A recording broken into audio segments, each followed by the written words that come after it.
Do you want to trick your friends by creating a metric screen like this? Hi everyone, welcome to my YouTube channel. Today I'm going to show you how to create a metric screen. Well, it's not just a virus, it's a simple notepad trick that will let you see the string of green characters appearing randomly.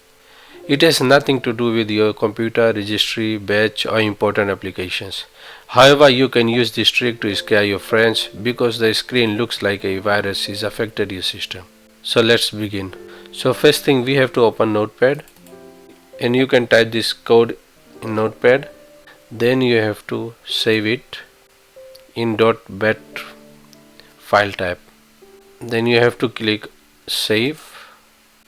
The code which is written here I have given it in the description section of the video.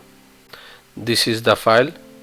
So now you have to open it and maximize it. So it's on a loop, it will never end, and this way you can trick your friends.